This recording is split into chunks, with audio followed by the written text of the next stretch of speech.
Hello there folks, welcome back to my YouTube channel, a place where I discuss different topics, demolish different concepts and illusions and ideas that certain people might believe in. This is something that, well, I am, I can't say planning, but I'm feeling to actually get a bit more involved in, because I do believe that people are spending way too much time um, worshipping the mind. And then the point is, whatever thoughts and ideas the mind produces for them, then they kind of end up believing and worshipping those ideas as well. And the topic of this video is daydreaming. Is daydreaming a thing? Is it useful? Well, honestly, I would go directly for a straight no, because what dreaming means is you're technically just juggling and recycling some thoughts you have acquired in your mind for a very long time, basically ever since you were born. And well, there may be thoughts from previous lives, but I'm not gonna dive into that. So the point about dreaming is when you allow your mind to simply pop up all sorts of ideas and stuff. And in the Western world specifically, there's a lot of point that is attributed to dreams, especially like dream interpretation, right? Pay attention to your dreams. Dreams speak with you. Well, I've never understood how a dream can actually speak to me because it is just some sort of images. And again, the Western world, following the collapse of almost 1,000 years of repression from Christianity, suddenly found itself capable to think literally everything and fell easily in the other extreme where you can literally create everything and even believe nonsense like I uh, I think therefore I exist. Why that does that sound like nonsense is because you don't think therefore you exist therefore you think. Um, so all sorts of nonsense have been, created, and there are a few people in this world that most likely have a purpose of demolishing all these ideas, because if people keep placing so much importance on the mind, the only thing they will be achieving is just changing the prison they live in. And the mind is kind of the best adept at creating, you know, prisons. Like, you don't need to build real life physical prisons, you just need to trap people in their own minds, and that's it. And philosophy is one sure way of doing it, because philosophy is more or less dreaming. There's barely anything scientific about it. Well, of course there are some scientific aspects, but again, science comes from different sorts of daydreaming. Now, according to science, and well, what science theoretically is, science is just a mockery of life. There have been, for thousands of years, enlightened beings who have tapped inside of them and have told truths that people nowadays are barely discovering with science. And, in the Western world, if you don't spend millions, at least millions, probably even billions of dollars on stupid research to prove something that people thousands of years ago have been talking, well, that's one of the prisons of the Western minds. And should I ever trust in such people? Well, a lot of the so-called gurus of the Western world are promising you a lot of things, and it's nothing else than just free, like, um, not free. The point is, everything that such gurus do is they just do some dumb meditation, and of course they sell you some courses. Now, I'm not telling you that buying those courses is bad or listening to their meditation is bad, but why do you need courses on stuff that you can simply, you know, pluck up the courage and also the responsibility to dig deep within yourself? Because what you're doing when you're buying other people's courses, you're just buying other people's visions. Because those courses have within them the imprint of those people. Okay? When they want to sell you something, they're not just selling you the course. While they are filming that course, they are filming also their vibration, their auric field, their state. It's like you're spending time with them. It's one of the reasons why people say that, recording cameras steal your soul. It's not necessarily that they are stealing your soul, but, to some people who are very sensitive, they are recording more than just you visually, okay? They are also recording basically your DNA, because you are your DNA. I mean, sure, no one is gonna replicate your DNA from a um, you know, set of recordings, but the point is, if you can read through those, you can understand the vibration of that person. So you can understand by means beyond the mind that that person is not interested. Well, I'm not gonna generalize in here, but most persons aren't interested in your enlightenment or the such. They'll just be interested in sending you some courses, because the more people buy their courses, the more relaxed they can sit. Of course, creating other stuff that they can sell. So, do dreams come true? Well, honestly, the point is the aspect of life simply goes on. It doesn't matter how much you dream, how little you dream. Actually, enlightened people say that the more enlightened you become, you dream less. So the point is, there definitely has to be something related to this. I've also heard accounts of dreams being called as um, karmic removals, or the results of karmic removal. So what this means is basically what you're dreaming of is nothing else than karma being erased. You're being liberated from some of the karma. Now, how this works is quite very simple to understand. When you want something, you're manifesting lack. That's how, what so-called law of attraction says, okay? And the law of attraction is nothing else than some other Western thingy that got out of control, because in the Western world there is so little self-esteem and there is so much disregard towards yourself that anything that someone tells you, you're definitely gonna take on that, okay? You're definitely gonna love that because, well, at least you feel within you that it's much better than your shitty life. It's much easier to believe and trust in others because you are not worth anything. That's one of the core Western thinking patterns that I kind of feel around. And if you're thinking like this, well, you're not supporting anything for yourself. So if you don't follow something for yourself, you're easily gonna fall for anything that any other people say. Hence, why so many bullshit ideas are simply all around the place. Why do I consider the law of attraction something stupid? Well, it is nothing else than a ripoff from the idea of karma. Based on your vibration, you're attracting stuff.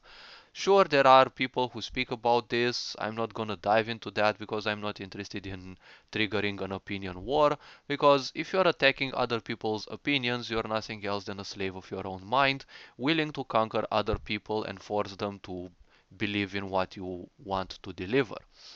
Which is kind of basically the same thing as with so many of the gurus selling courses and, making money out of it.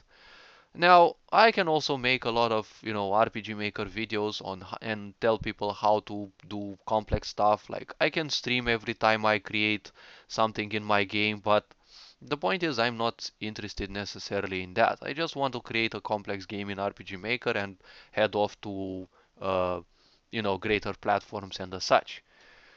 And there are also other people that say, hey, you know what? But the law of attraction is, the more you impact people, the more rich you are. Well, it's not necessarily true because the way you impact people, it doesn't mean that you will necessarily become rich. Oh, you have to impact them in a positive way. Well, depends on what you mean with positive, because each concept has its own subjectivity, and the core of subjectivity is deep within your mind, because many people say that emotions give color to things. No, emotions don't give color to anything, only the meaning that you attribute those things give the so-called colors. Okay, there is no such thing as color is just a construct of your mind.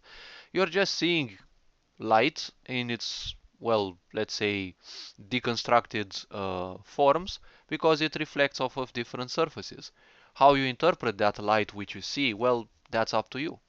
If you really love giving meaning to things around you, well, you're most likely a slave of your own mind. So the point is, you enjoy your own level. I simply prefer enjoying mine. And, if I enjoy my own level, the point is I'm not considering myself superior to others. Each and everyone has their own level and they have to experience life. I'm just deconstructing the idea of dreams actually being of any use. Sure, Is daydreaming any good? People say that the law of attraction, it attracts to you things. If you envision yourself, dude, that's the poor people stuff. Dreaming is easy, okay? If you want to become rich, you have to do the hard work. Dreaming is not hard.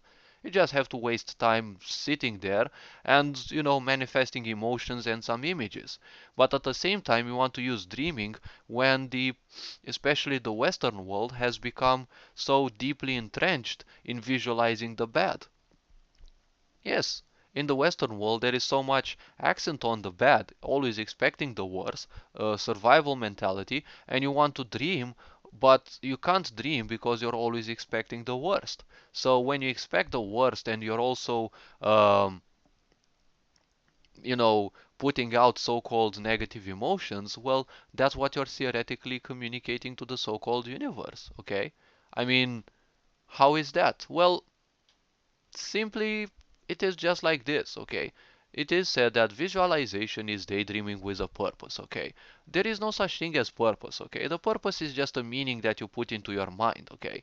The life does not have any purpose, okay? If you say that life has a purpose, you're just minimizing life because you are desperate to have your mind understand what things beyond it are, okay? Because to our own body, the life is represented by 114 so-called chakras, okay? But the mind is only represented by the first three physical chakras, okay? The Muladhara, the Swadhisthana, and the Manipura. So you're telling me that you're placing full attention on the mind, you are easily becoming a slave of the mind, okay? So you're at most working on the principle of three chakras, and you're telling me that you're defining life, which in its infinity is manifesting through 114 chakras in our own physical bodies only, okay? Because it is much more complex beyond our physical body, and that is for sure.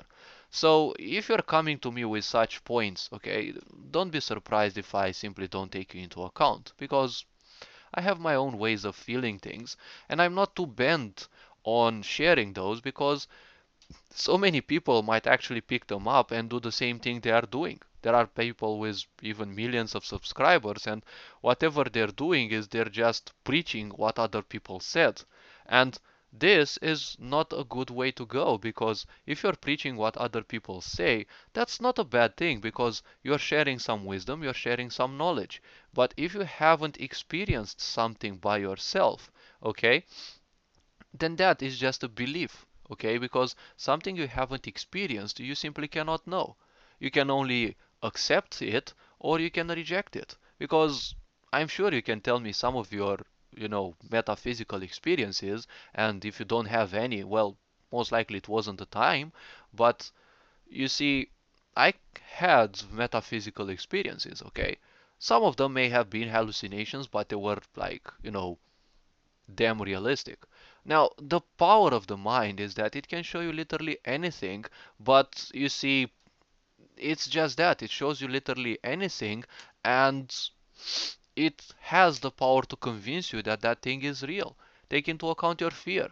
Your fear is nothing else than a projection of your imagination, okay? Of untrained imagination. Sure, the fear also belongs to the mind because it belongs to the physical body as well. It is a mechanism. I'm not going to deny that. But the point is, fear is just a state.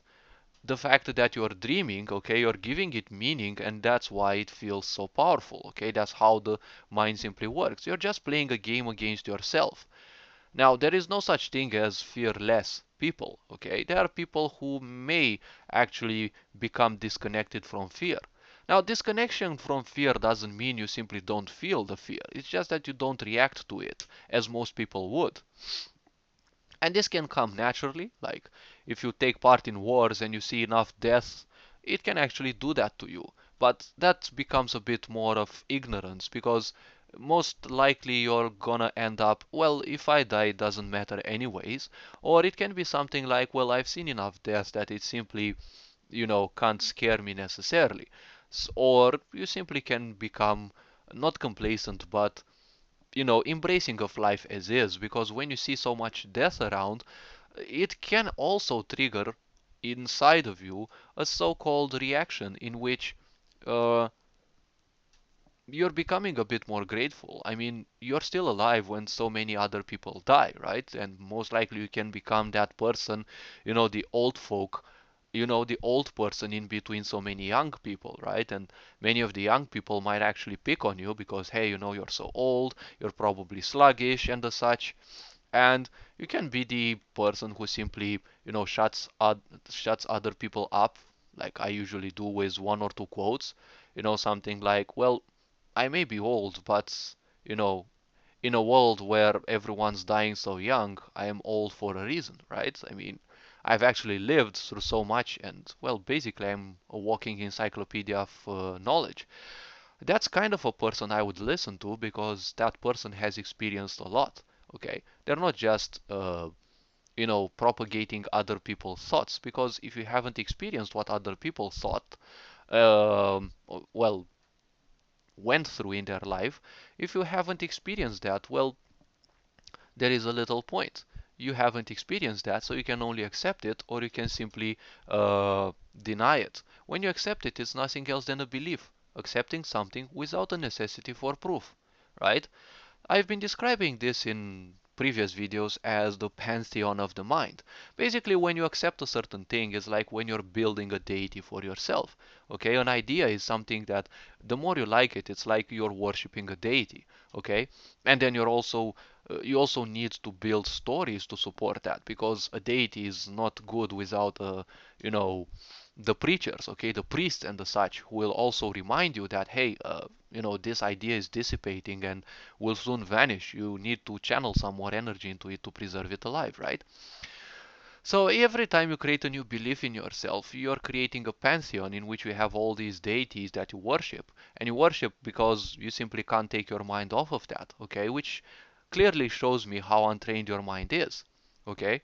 And such people want to tell me about, all these concepts, daydreaming, purpose, law of attraction, there is no such thing as the such. I don't know why people invent all sorts of bullshit like this, okay? Yeah, sure, probably a lot of people will feel pissed, but that's how the truth works. It will piss you off, and then you'll realize slowly but surely that you're just holding on to something because it is a beautiful prison. The only reason why people believe in the law of attraction is because it is comfortable. You just have to daydream towards something and you simply manifest it. So many people are dreaming about becoming rich, but the question is, why isn't the so-called law of attraction working towards them? For the same reason that religion is not working towards you. Okay? It is not working towards you because it's just philosophical. It's just some meaning that we have attributed to something because you're looking for the comfort zone. As a slave of the mind, you'll always be looking for the comfort zone. The mind only looks for safety and comfort. And usually, for animals, these two don't exist together because, animals in real life, okay, they can only enjoy the prospect of, the comfort of a satiated belly, and that's it, okay, because their survival is always at stake, that they simply cannot enjoy comfort, okay. They kind of have comfort in their survival seeking, okay. Now, people, we don't have any, predators lurking around except those we invent in our own mind. And the point is, our comfort is easily becoming our mind because in the mind everything is possible. But everything is possible in the mind because in the mind only dreams are possible. Okay, the mind is not real. Sure, some people will start arguing against because, as I said, they are obsessed with their own pantheons and their own deities, and they will even die for those deities, which means they will even kill for those. That's how powerful the mind is when it subjects you to different concepts. And of course, people keep telling me that, well, I'm babbling around. Well, I'm just presenting some points instead of fighting for them. That shows a clear difference in between me and those. But I'm not gonna present myself as superior to other people, okay? Everyone has to go through different things to experience life because life manifests through different avatars, let's say, to experience. But this is not a purpose, okay? This is not a purpose. Life does not create you with a purpose. Now, the point is, life is not even conscious of your existence because creation is, unconsciousness, okay? It just creates. That is how it works. It's not its purpose. Creation doesn't have a purpose. It just creates and expands. It's how it works. It's the simple fact that it exists, okay? When you say purpose, purpose means subjectivity, okay? Because you might say that the purpose of your computer is to serve you, right? But that is not its purpose. Its purpose is to simply work and execute the code that it has been made to execute, okay? It is a completely different viewpoint, okay? Because when you say something has a purpose, you're saying subconsciously that you want it to service you, okay? Because that's what people want. They want slaves to do their thing. That is why the law of attraction is so taken into account. People really enjoy this prison of the mind in which there are these beings who will solve you things. No, there is no such thing as a god moving their finger for you. There is no such thing as angels or whatever moving their fingers to help you. If you want to do something, you have to do the work for it, and that's it. But many people are simply running away from such a hideous aspect. You know, you have to actually work for stuff. So they just reside in the idea of daydreaming, which means the easy stuff, okay? And the reason why so many people simply don't become successful. Successful people usually do the harder work, okay? They uh, not necessarily visualize, okay? You have to be a visualizer, yes, but um, that's more like how you would want to arrange things in the future, okay? It doesn't mean you're attracting anything. You're not attracting shit with your dreams, okay? You're just working towards something and you're making things manifest through your own work, because manifestation doesn't come without work. Manifestation doesn't come through daydreaming, okay? You can daydream all you want, just daydream your whole life. You're not gonna use any law of attraction. It doesn't simply exist. Law of attraction is nothing else than the result of your work. Okay? There's no such point about vibration and such. The more you impact people, the richer you become. Like, think about Hitler. He impacted the whole world and he didn't become richer. Okay? He became well known in history, and of course, so many people attribute meaning to him, which is a wrong way to go. Because if you interpret history from the standpoint of good and bad, well, you're definitely gonna repeat it. Because if you interpret the past with meaning, you're definitely bound to repeat it. Okay? It's inevitable. And think about our history. We've always interpreted it as good and bad, and guess what? We're just repeating it again and again and again. So are dreams actually useless? Well, they kind of are. They're just a bunch of images that you're creating. You're just wasting your time imagining how things might go in the future, and well, they might not even go like that. Think about your fear. You're just imagining certain things that might happen, but how many times did your fears actually come true? The fear is nothing else than a movie. A bad movie, probably you're a good director at creating bad movies, okay? But why not become a good director at creating better movies, okay? And visualization, again, it's another crap that why do you need to visualize, okay? Like, so many people waste so much of their life, let's not say waste because that is full of meaning, spend so much of their life, so-called visualizing things. Why do you need to visualize things? Why not actually draw something, okay? If you visualize it once, why do you need to visualize it 100 other times? Just visualize it once, draw it, put it on your wall, and that's it. You don't need to spend extra time visualizing it. But get your butt to work, because you're not going to achieve anything if you're just um, if you're just spending time putting some emotions out and some images out in expectation, that something will drop into your arms, because that's basically what these things are, okay? Religion controls you through one point, and the law of attraction, the illusion of these two, control you with one simple point, okay? They make it so easy to enjoy your prison while you're having some dumb expectations that things will actually happen, and, well, in the case of many people, without you even moving a finger, okay? No, no, no, no. Life simply does not exist like that. Sure, you might not believe me, you might even fight against me, because the comfort of your prison is so enjoyable that you'll simply not want to ditch it to embrace change, but change is the only constant. If you don't embrace it, well, not my problem. It is also not my point, so all this being said, what can I say?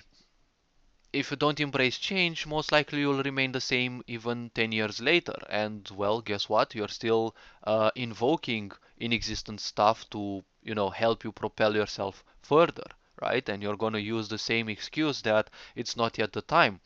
Well, if you're seeking peace and, well, you're having such thought patterns, and I say patterns because, well, when something becomes repetitive, it's kind of madness to expect something else than what you're doing and receiving, okay? So if you're having such a mentality, such a way of thinking, and you want to find peace, well, the only peace you will find is in your grave, okay?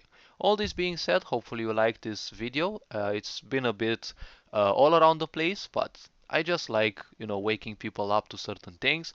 You are loved and appreciated. Take care of yourselves. Whatever you're doing is the best you can at the right pace for you. Ferenc Board signing out.